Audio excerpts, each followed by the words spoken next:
многу луѓе на протестите без оглед што немаше некоја јасна организација. Сведоци сме што се случи на 5.5. на првиот ден на протестот имаше директно насилство врз нас како протестирачи. Наредниот ден веќе почна со приветување на луѓе кои се на протестот, над 40 луѓе беа приведени.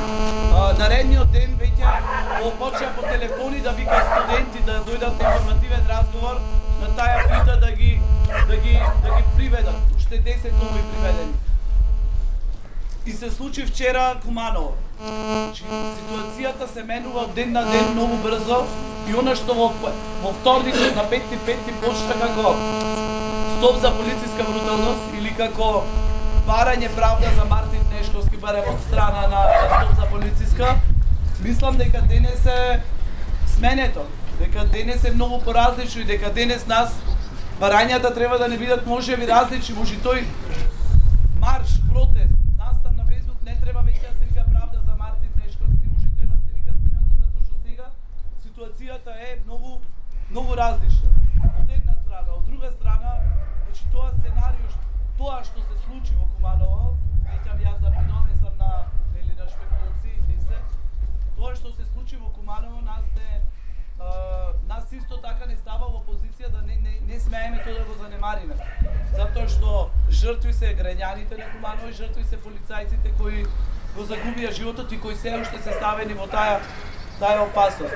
И затоа го свитавме овој мировен собир овде.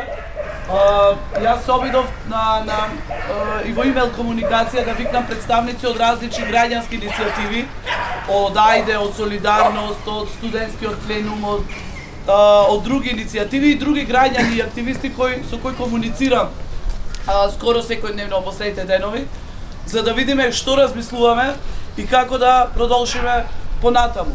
Денес исто така немаме протест, затоа што мислевме дека не треба да имаме протест, затоа што е ден на жалост, затоа што наши сограѓани вчера го загубија животот и едноставно не мислам дека е во моментот соодветно, иако не смееме да го потиснеме револтот и за нивните загубени животи. И тоа треба да биде тема на разговор на денешниот собир, како и тој гнев и тој револт на тоа што се случува да го артикулираме во целото ова движење. Да се спречи апсење на главните, да нема главни. Мислам дека пленумот покажува дека не треба да има еден главен, 5 главни, 10 главни, туку секој на свој начин да предонесува. Само она што ни треба е бейслайн. Зашто се договараме? Доаѓам дома после 2 дена, ме приведоа првиот ден. Абе, не сме на митинг, дај се. Првиот ден ме приведоа, што ме приведоа, да идам после 2 дена дома у 10 сат, палам вести, протестите против полициска бруталност продолжуваат, сек да викаат на вести. Човече, пред 4 години беа против полициска бруталност ова протест. Никој не протестира против полициска бруталност. Против груја протестирам.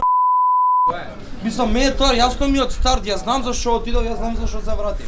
Тоа дека треба да продолжиме со протести, јас сум 100% сигурен. У 6 сат секој ден ни е символична борега која што ние треба да бидеме пред влада. Дека треба да се збори, треба да се збори. А вместо да се збори у 6 може да се збори у 10, може да се збори у 4. Така. А за зборење треба, тоа е факт. На сите ни е јасно зашо сме тука собрани. На кого не му е јасно или околу нас, ако има некои луѓе на кои што не им е јасно, треба да дискутираме, да им објасниме, да кажеме. Сигурно дека ќе не разберат.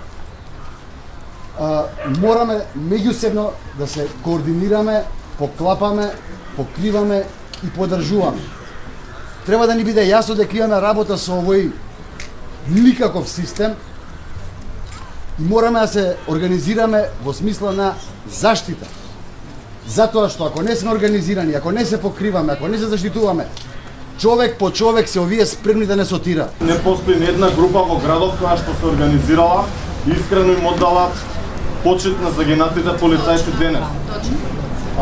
Особено ќе да важно да им покажеме на полицајците дека ние не сме тие што нив ги тепаме, дека ние сме на истата страна и дека сме исто така подеднакво злоупотребени кога што се и тие злоупотребени. Заедничко барање е оставка и одговорност. Така е. Ромија! Толку!